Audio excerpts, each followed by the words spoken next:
ரொம்ப சந்தோஷமாக இருக்குது. ஏன்னா நானும் இப்போ தான் உங்கள் கூட சேர்ந்து தான் படம் பார்க்குறேன். எனக்கு உண்மையிலே நான் என்ன கதை கேட்டேனோ அந்த கதை இதில் இருந்திருக்கு. ரச்சனா ரொம்ப நல்லா நடிச்சிருக்காங்க. இதில் இருக்கிற ரொம்ப நான் முதலே சொன்னேன் இல்லையா, எங்களை விட இதில் அந்த சின்ன பையனை நடித்தவன் ரொம்ப பிரமாதமாக நடிச்சிருப்பான்னு. அப்படி ரொம்ப பிரமாதமாக ஆக்ட் பண்ணியிருக்கான். முக்கியமாக இசையமைப்பாளர் ரொம்ப பிரமாதமாக இசையமைச்சிருக்காங்க. எடிட்டர் சார் கரெக்டாக அதை இந்த கதையை வச்சு எங்கேயும் போகாமல் ரொம்ப அழகாக பண்ணியிருக்காங்க. கேமராமேன் சார் வரல, அவர் உண்மையிலே ரொம்ப அழகாக பண்ணியிருக்காங்க. எனக்கு எல்லாருக்குமே இந்த டைத்துக்கு நன்றி சொல்லிக்கிறேன். நான் உங்களையெல்லாம் பார்க்கையில் உங்களுக்கெல்லாம் பிடிச்சிருக்குங்கிற நீங்கள் பேசும்போது எனக்கு ரொம்ப உங்களுக்கு ஆத்மார்த்தமாக நீங்கள் சொல்கிறீங்க ரொம்ப பிடிச்சிருக்குன்னு. அந்த பிடித்தலோடு உங்களுக்கு என்ன உணர்வு இருக்கோ அதை மக்கள்கிட்ட கொண்டு போய் சேர்க்க வேண்டியது நீங்கள் தான். ரொம்ப சந்தோஷம். ஏதாவது கேள்வி இருந்தால் இயக்குனர்கிட்ட நீங்கள் கேட்கணும்.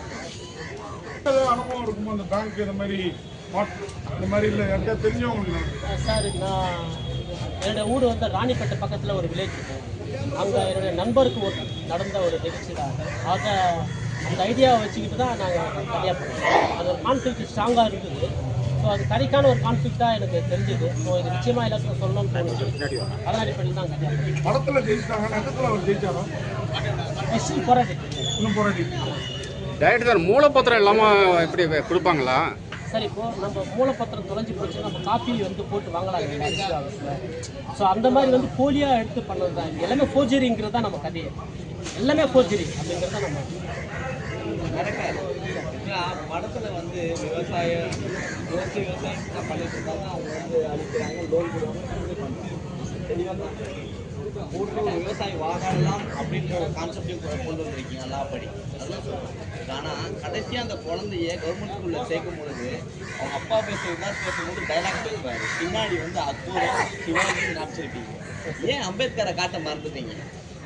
சார், ஆக்சுவலாக என்னன்னா அது எதுவும் பிளான் பண்ணதில்லை சார். நான் அதுக்கு கீழேயும் பார்த்தீங்கன்னா முகலாயர் தான் போட்டிருப்பீங்க சார். எந்த இடத்துலையுமே அம்பேத்கர் இல்லை, நான் வந்து அந்த லொக்கேஷன் வந்து திடீர்னு போய் எடுத்தோம். நாங்கள் எதுவுமே ப்ரீ பிளான் கிடையாது.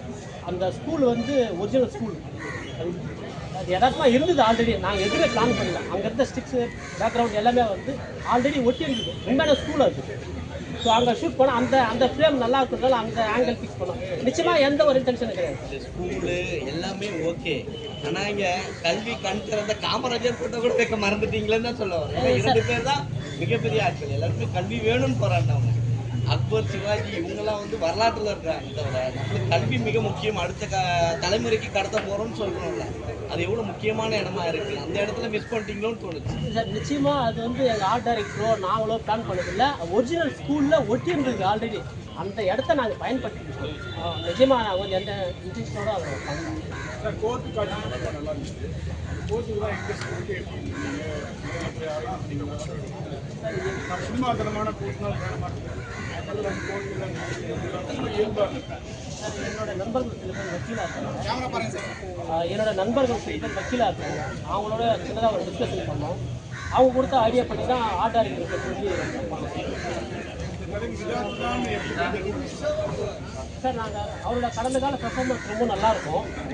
அது நம்ம எல்லாருக்குமே தெரியும். ஸோ இந்த கதையோட கேரக்டரைசேஷன் கன்னியப்பன் எழுதி முடிச்சதுக்கப்புறமா எனக்கு சில டீட்டெயில் பண்ணும்போது தெரிஞ்சது இதுக்கு வந்து கண்டிப்பாக பெர்ஃபார்மன்ஸ் நல்லா பண்ணுற ஒரு ஆக்டர் தேவை. ஸோ அதன் அடிப்படையில் பார்க்குறப்போ சார் முதல்ல இருந்தார். ஸோ சாரை முயற்சி பண்ணேன்.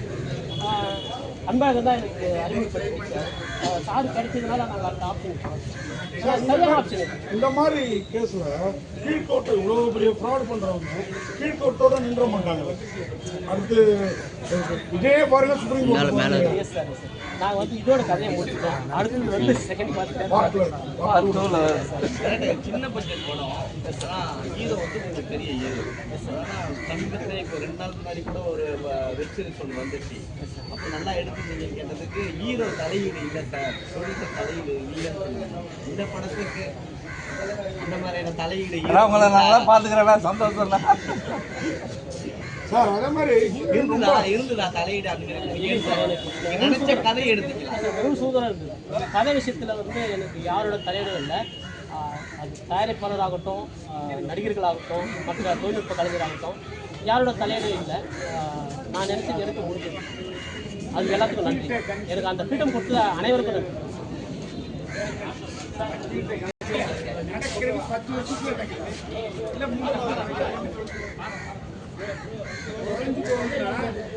கம்ப்ளைண்ட்